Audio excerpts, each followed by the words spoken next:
So it isn't until the spring of 1862, the armies have spent the winter training and planning, that the 46 finally joins up with General Banks. They descend into the Shenandoah Valley, and eventually that leads to our fateful retreat at Winchester, where they leave their baggage behind. So we've learned about these knapsacks that were left on the ground at Winchester, and it was in going through Captain Brooks's personal correspondence when I was writing my book that I found this list of equipment.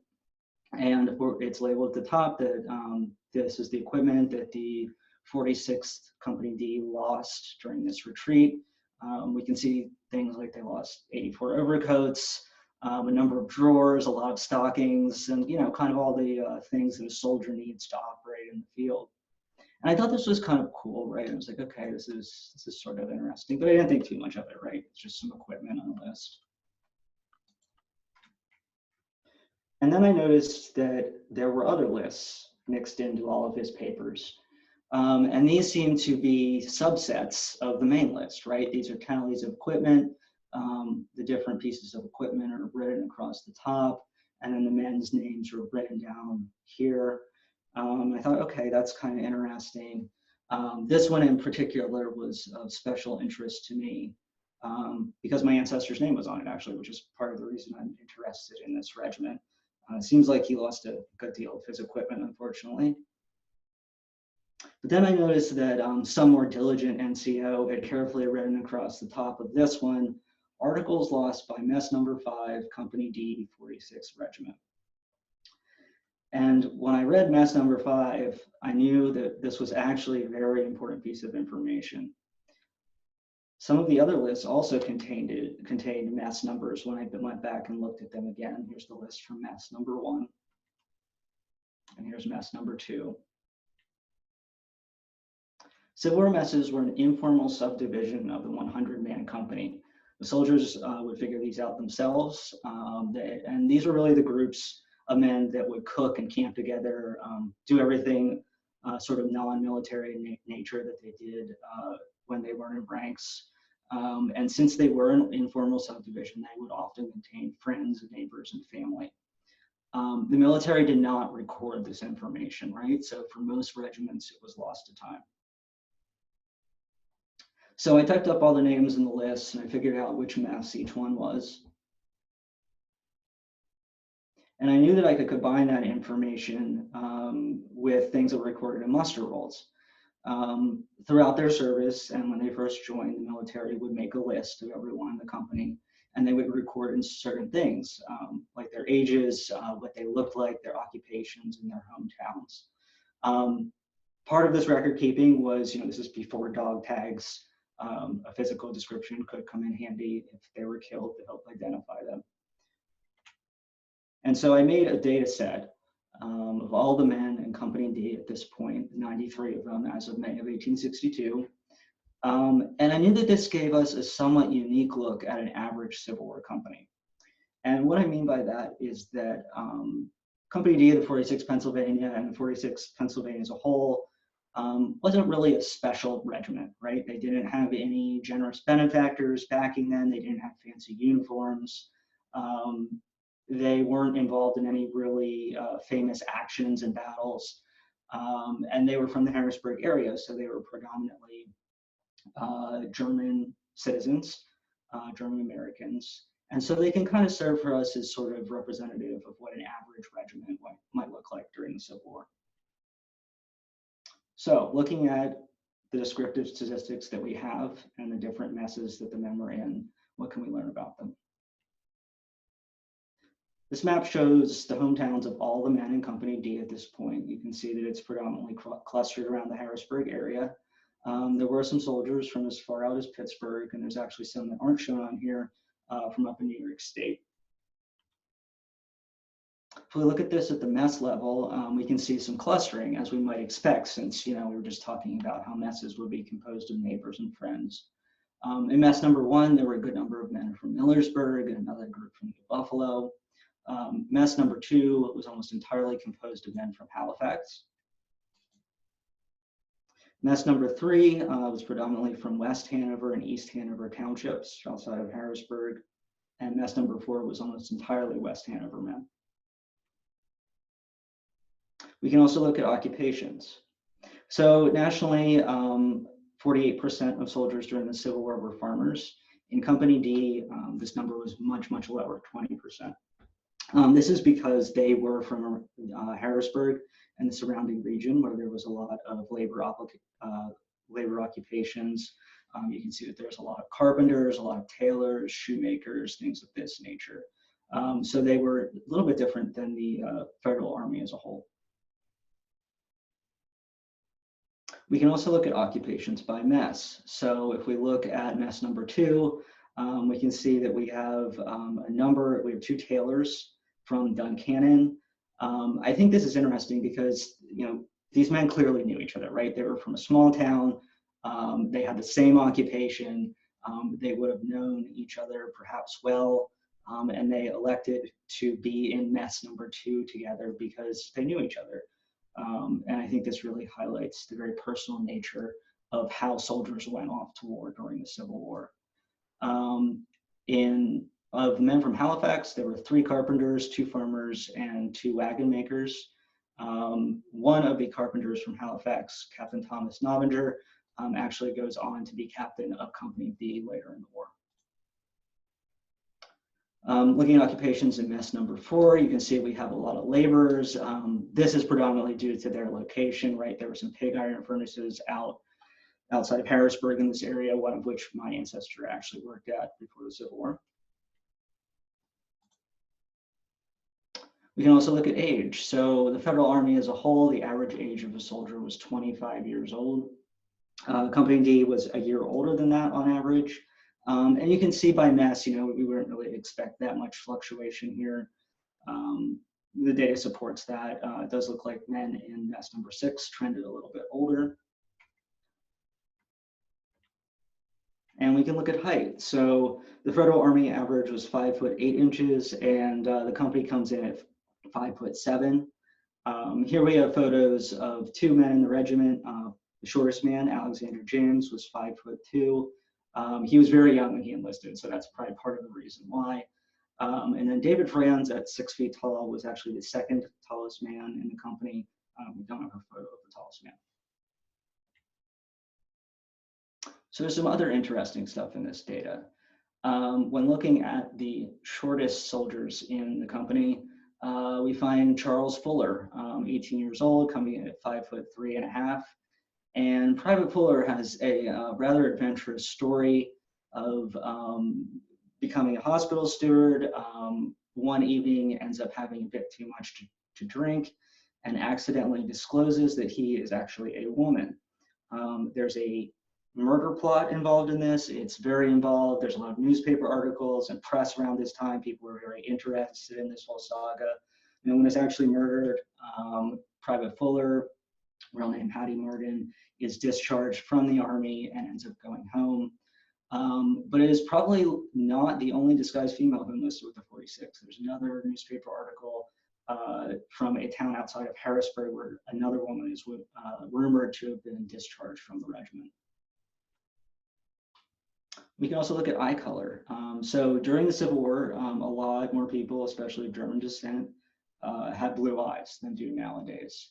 And so we can see that, yes, there were a lot of blue-eyed men in Company D. We also had a lot of men with gray eyes, not so much for the black and brown. And as for hair color, they predominantly had brown and black hair. You can see that there was only one man in the company that actually had red hair. He was a teamster from East Hanover Township. You can also look at first names, pretty common first names for back then, not too shocking here. Perhaps fewer variations than one might expect, a lot of Johns in the regiment. And last names really show the German heritage of this company. Geiger, Early, Franz, Long, Nye, Pauli, Scheffler, Lenrick. A lot of these men where, there's more than one man with the same last name were brothers. As you can see here, a lot of those sets of brothers did not all make it home. In some cases, both of them were killed. So what did happen to the men in this company? The 46th PA ended up serving through all 4 years of the Civil War.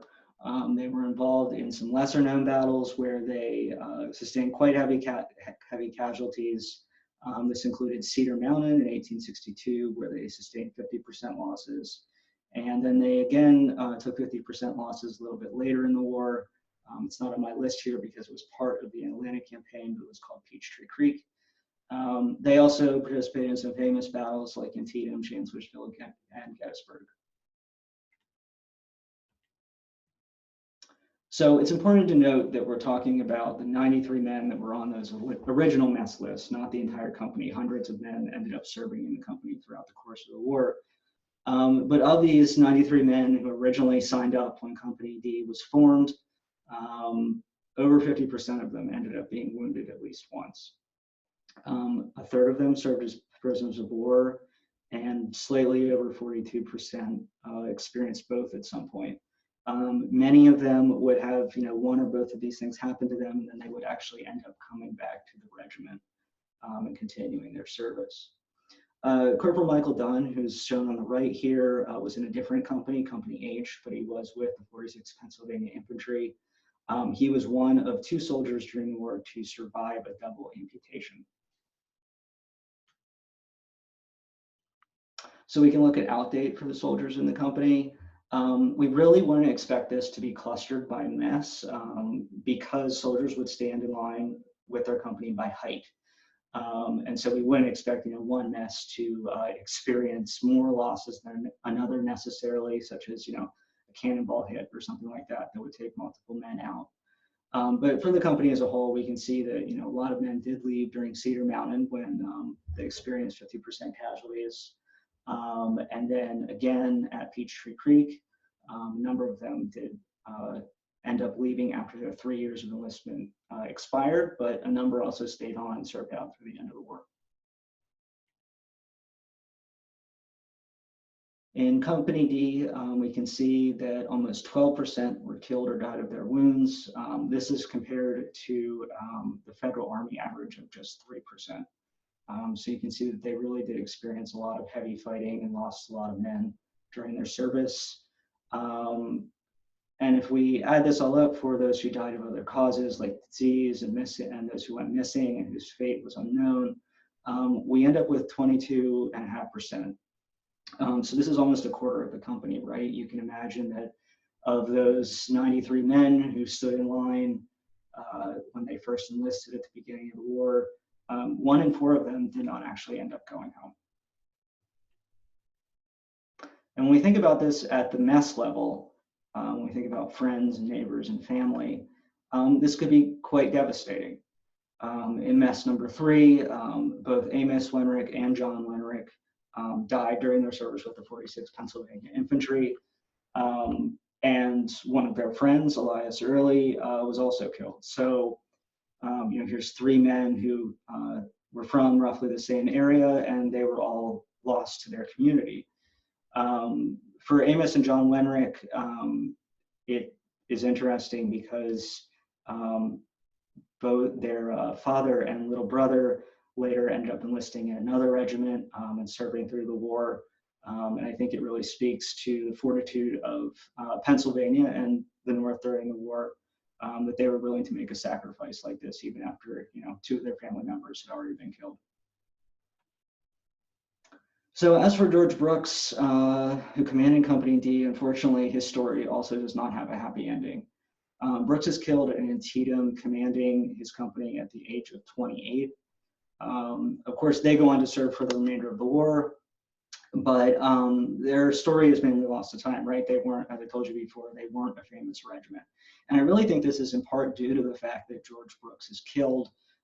He was one of the primary writers for the regiment, one of the primary recruiters for the regiment, actually.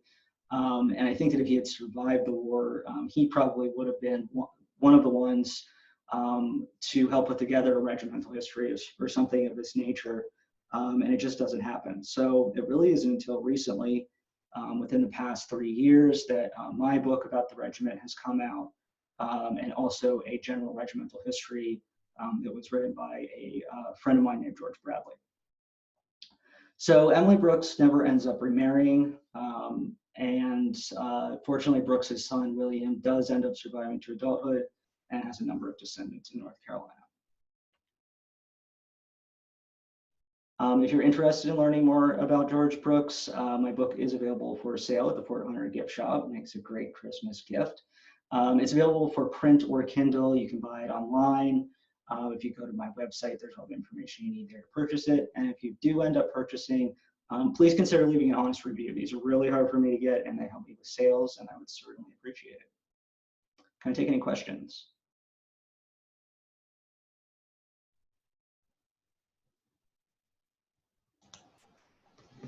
I was wondering where he's buried. Is that the Harrisburg Cemetery? Yes, he is buried in the old Harrisburg Cemetery near the train station. He's right along the main road if you go out there, and you can also look him up on Find a Grave, and there's a nice picture of the grave site to help you locate it.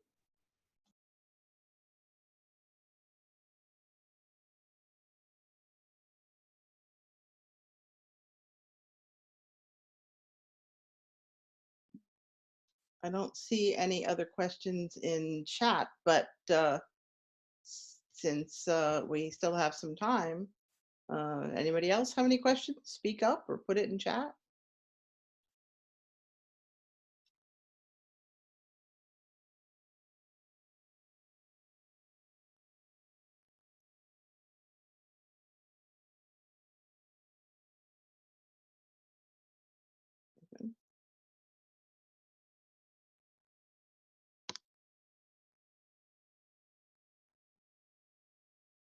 Ben, you mentioned some of the generals they went up against. Do you happen to know if George Brooks and the company, actually ever met Stonewall Jackson or any of the other famous generals that you mentioned?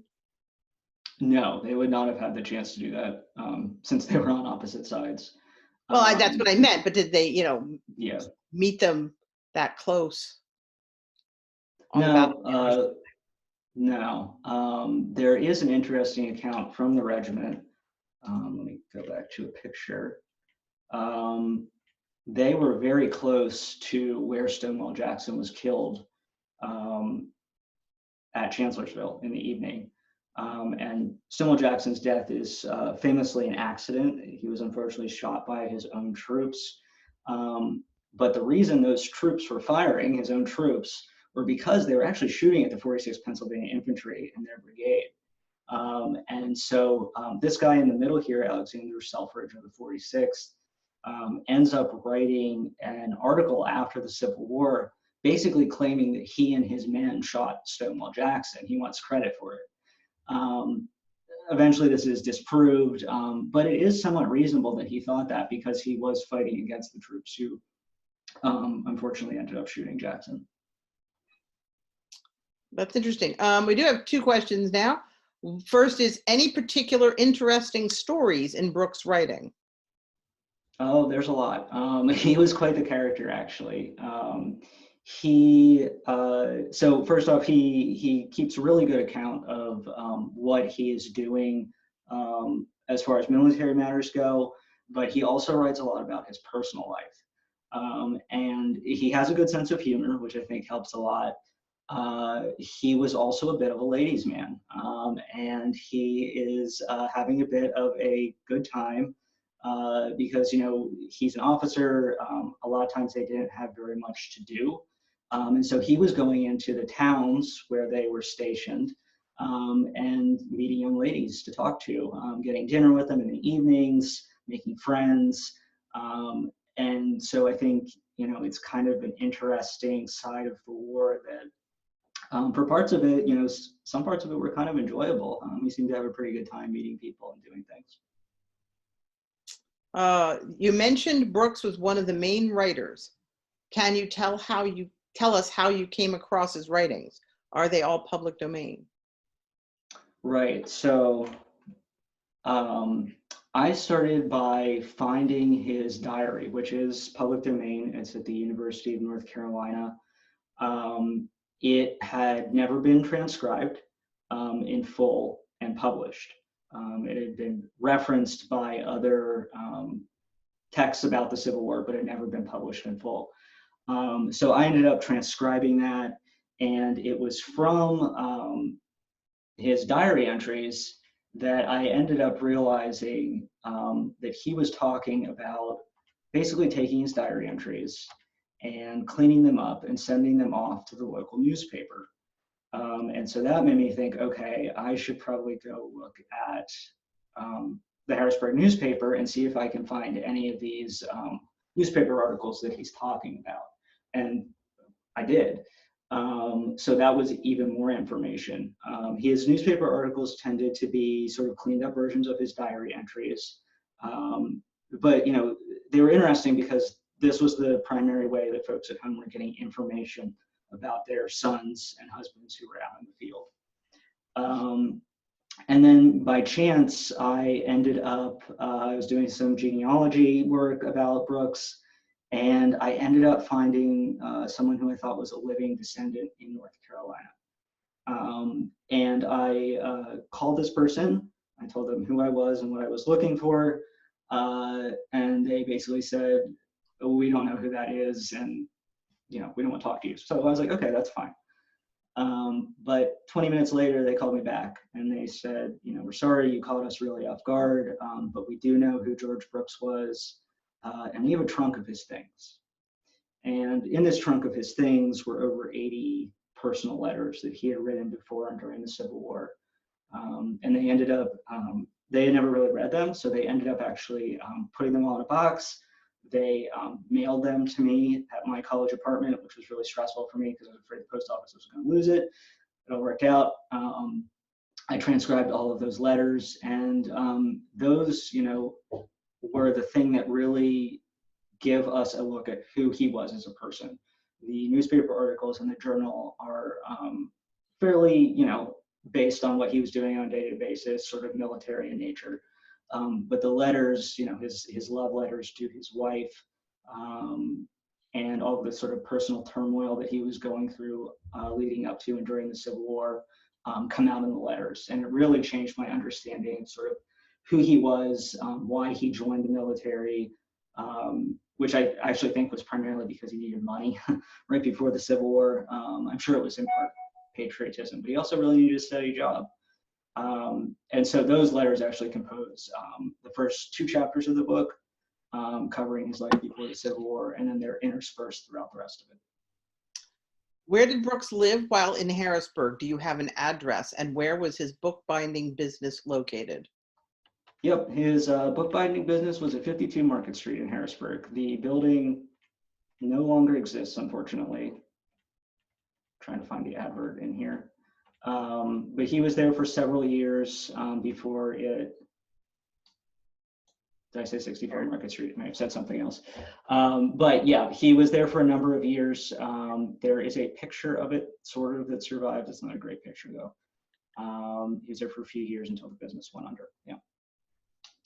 Any chance that the 46th was engaged at the Battle of Fort McAllister outside Savannah?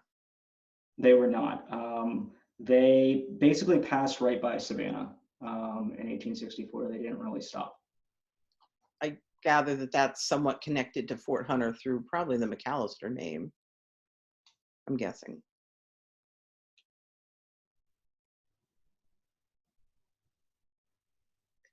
Whatever happened to the bookbinding business? You said did it just close? Did somebody buy it from him and, you know, sort of the bankruptcy sale, or? Yeah, it apparently the exact details aren't clear. It appears to have just closed. He was only in business for maybe 2 or 3 years, and it really seems just like the economic downturn, where a lot of printers were out of work, combined with whatever the extent of what Theodore Schaefer said about him, just absolutely annihilated the business. And so that's why, you know, he was forced to go out in search of work. He wasn't able to really support his family sufficiently, which I think is really sad. His wife and his young son ended up having to live with her father, with Theodore Schaefer, who hated Brooks, who thought Brooks wasn't good enough for his daughter, which at this point, I guess maybe Brooks really wasn't. And so, by all accounts, I think Brooks was kind of a failure before the Civil War, right? He had gone under, whether it was his fault or not. It's really remarkable that he goes from kind of being an unsuccessful civilian to actually being a very good soldier. He seems like he was very competent at commanding men in combat. He obviously cared about them very much. And he was actually, right before he was killed, he was due to be promoted to the command of a full regiment. So he easily could have, served through the Civil War, been promoted through the ranks. A lot of successful officers during the Civil War went on to be successful politicians. And so, of course, his death kind of ruins all that.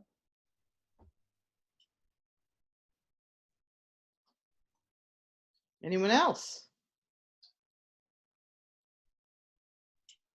Any future books in the works, Ben? Not for a while. It's quite an undertaking. This one took me a little over a decade to complete. So I think while I'm focusing on promoting this one, I'll take a bit of a writing break, but maybe in the future. Maybe in the future. Well, certainly thank you for all of that interesting information and the connections with Harrisburg. And we'll look forward to see if you do give us something else in the future. We'll be happy to talk about that as well. Just a reminder, there will be a lot of upcoming holiday events at Fort Hunter. So watch your newsletters, watch the Fort Hunter website, www.forthunter.org. For all of those things, and also for information to sign up for the January 12th lecture. And we will continue our virtual lecture series into the new year, January and beyond. So look forward to that. And once again, thank you very much, Ben Myers. And the book is available at the Fort Hunter Museum shop at the Mansion. So if you want a copy, there's a place you can go get one. Thank you, everybody, and have a good evening.